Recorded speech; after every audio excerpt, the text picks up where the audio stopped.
Бүгін міне Ақтау қаласындағы офисімізға Айнагүл ханым келіп, мінекей мужской шприц биоформанды алуға келген екен.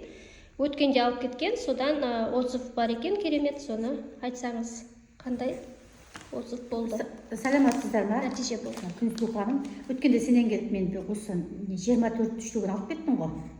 Бір клиентім сұрап, осыны қандай жақсы ма деп, оның алдында бір-екі адам алған, олардан да жақсы результаттар болған, сол адамдардан естіген ғой. Ер адамдар көбіне ауруларын айтпайды ғой, олар ұялады. Ауруын жасырған өледі деген бар емес па? Сондықтан алдын ала осы кремді алған адамдар результаты жақсы болды да, сол салған күніге бір күнде дейді, жаңағы кісі айтады, түнде ұйықтап жатқанда 3-4 рет барам туалетке дейді да, қуығым толып дейді. Сондай болады, бірақ барсам көп шықпайды дейді да. Содан осыны алып, салған күні уже қыздырды дейді да, өзіме белгілі қыздыртып жақсы не болды дейді, результат болды дейді да. Содан енді қайткенде де тігішекке тікелей салған нәрсе дейтін пайдасы өте көп қой, ішкеннен гөрі. Содан қыздырды, содан жақсы болды. Сол күннен бастап дейді, туалетке дейді, сол күні туалетке таңдамадым дейді. Содан кейін осыны дұрыстап салдым дейді, 24 күн. Уақыт жоқ дейді, түнде туалетке барады дейтінді қойдым дейді. Түнде жатқаннан таңертең бір барам дейді.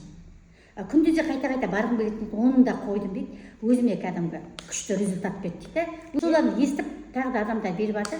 Жақында тағы бір адам алды. Ол адам бір 8 үштігін алып еді. Тағы да сол 24 үштігін бір алайынша жақсы болдым деп, немен бақтыразым жасайтын жігіт еді. Бүгін тағы заказ беріп, сол мені тағы да алып кетейін деп келіп отырмын. Екі адам бүгін клиент, екі адам заказ берген, сол екі адамдікін алып кетейін деп келіп отырмын. Керемет нәтиже. Көбіне ер адамдар дейтін ана неменен соткада интернет арқылы көп қой, осыларда реклама жасап жатқан. Сондайды алып жүр екен. Олардан көп не пайда болған жоқ дейді. Мынаны көзбен көз, тігішекке тікелей салған арқылы өздері кәдімгідей пайдасын көп. Любойға өздері сала береді да, пайдасы өте зор. Ал бақытында жүрген адамдар бақытысына алып кетуге болады бұны. Любой холодильникке салып қоймайды. Бір үй температурасында тұрады, болды. Сол арқылы пайдалана береді. Рахмет сізге, көп отзывыңыз керемет екен. Ер адамдар ұялмай алуға болады. Иә, осыны алып пайдаланған адам обязательно нәтиже көреді. Өте керемет. Жақсы.